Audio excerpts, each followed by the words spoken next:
A vintage scene, one that belongs to the 1920s and 1930s.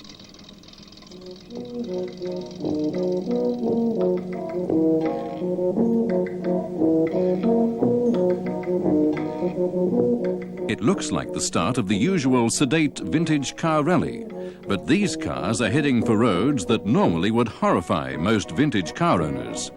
They're off on a modern marathon run from Cairns in North Queensland to the very tip of Cape York, a distance of 1,000 kilometres. The road is sealed from Cairns to Mareeba, but from there on, it's so rugged that motorists are advised to use only four-wheel drive vehicles. The 12 cars that set out on the journey were from the Gladstone Vintage and Classic Carriage Club. Their owners wanted to show that their cars were still capable of coping with some of the worst roads in the world, even though it's more than 50 years since most of them came off the showroom floor. The first challenge was a modest one, a climb over the Great Dividing Range. The first stopover was at the Laura River, and at the end of the first day's motoring, the drivers and their passengers had a new appreciation of shock absorbers. Not many of the vintage cars were equipped with them, and after 300 kilometres of constant jolting, most bodies were feeling the strain. Running repairs were necessary all round. Somewhere on there. Rally leader Andre Dor sensed that morale had sunk during the first gruelling day. Nobody had realised just how rough the track would be. Next morning he called a meeting and tried to inject some enthusiasm into the weary drivers, but 6 of them decided to turn back. With a four-wheel drive truck and wide-bodied trailer as escort, the others decided to push on northwards. The trailer was to prove indispensable in the following days, and it saved several vehicles from damage. On this occasion, a 1928 Dodge Tourer was given a dry run across a creek.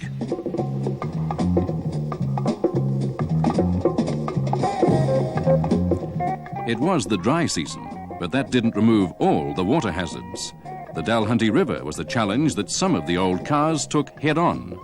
Bill Turner put his 1930 A-model Ford utility to the test and made it across without help.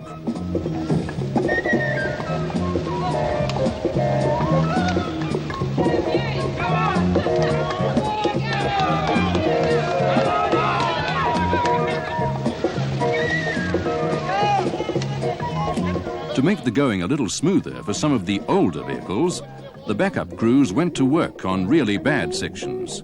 Even so, this 1928 Dodge Tourer needed manpower as well as horsepower to make the grade. Cape York Peninsula is sparsely populated, and there are few settlements of substance. A regular stopover on the road to the top of Australia is Musgrave Station, an historic property and the site of a telegraph station. The owners of Musgrave provided the vintage car travellers with facilities for more repairs. 2 cars were now out of action with broken mainsprings.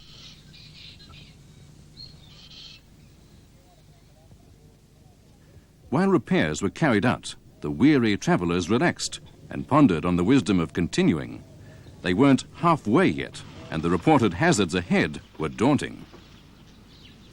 Eventually, they got back on the road, but it wasn't long before the odd cavalcade ground to a halt once again, the route blocked by a huge semi-trailer carrying a mobile house to Weipa.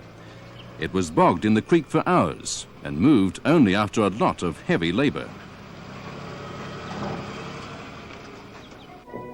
On the move again, the four-wheel drive escorts coped quite well with the deteriorating road, but the old cars had some unexpected problems. On rough bridges, for example, their narrow tyres tended to stick between the logs. But when the vintage vehicles hit the bulldust plains, they revelled in the appalling conditions, churning through at speed and creating spectacular effects.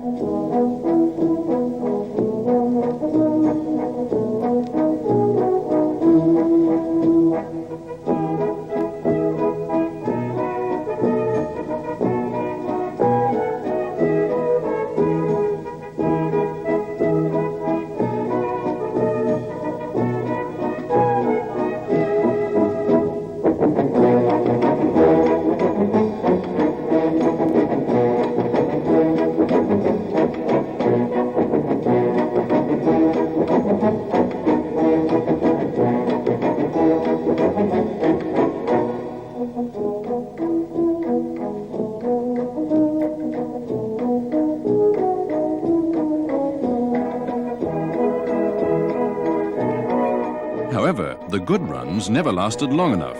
There always seemed to be yet another creek or river crossing.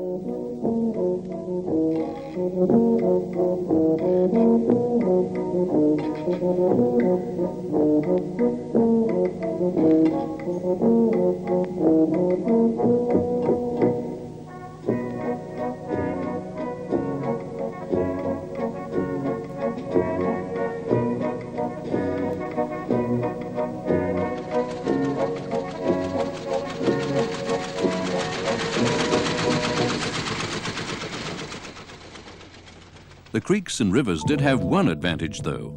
They provided frequent opportunities for washing away thick layers of dust.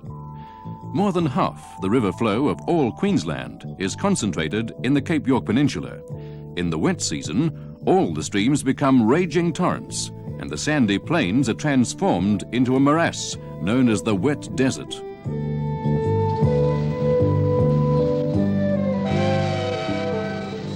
The tiny township of Cowan, starved of entertainment, was delighted to see the vintage cars next morning and gave the uncommon procession a cheer as it passed by the pub.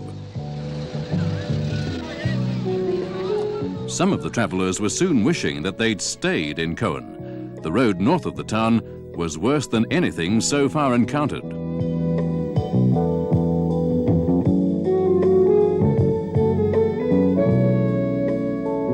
At one point, the tiny convoy caught up with a road grader, which obligingly created a new section of road for the cars around a deep washout. It provided a smooth ride for only a few seconds on a horror stretch that was to soon claim another 2 of the old cars. Their drivers decided to give the top end of Cape York a miss. They turned west to Weipa, while the 4 remaining vintage cars ploughed on towards the Cape.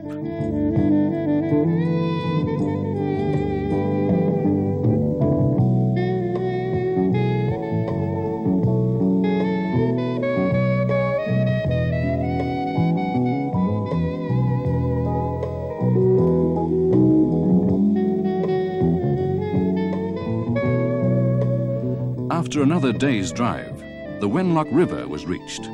It was a beautiful sight after a long, hot, dusty drive, but was a horror to cross. The way over was wide and rocky, pitted with deep holes and flanked by steep, muddy banks.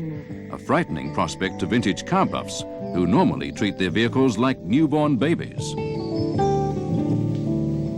Each car had to be carefully guided past the bad spots and literally manhandled out of the river. It was, as the experts far south had said, definitely 4-wheel drive country. The 4-wheel drive vehicles with the party had plenty of work to do on the Wenlock. And what made it all the more heartbreaking was the knowledge that this road was the only way back. By the time the party reached the Jardine River, only 50 kilometers from the top of Cape York, everyone was exhausted. 5 days of difficult driving, followed by long nights making repairs, had drained even the most enthusiastic participants.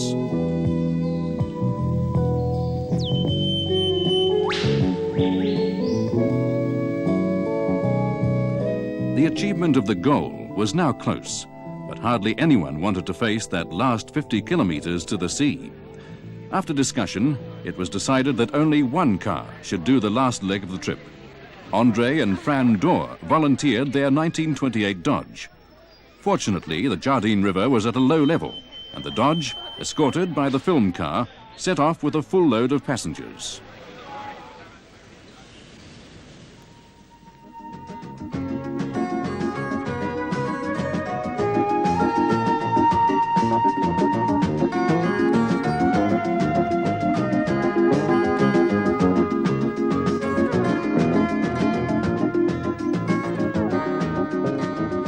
There was a brief stop at the township of Bamaga, the local government administrative centre for all the country north of the Jardine River.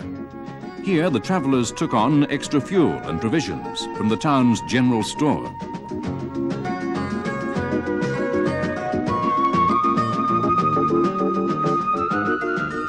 Then came the run that made the epic journey seem worthwhile. There was a smell of salt in the air, and soon the Dodge was rolling down to the sands of Cape York.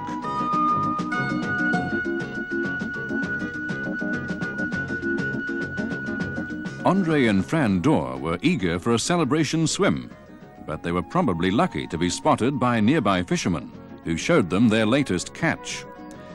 The swim was called off, and the end of the journey was marked by a toast to the other vintage cars in the rally and to their crews. Cairns to Cape York in 6 days, a trip that's likely to become a legend among Australian vintage car owners.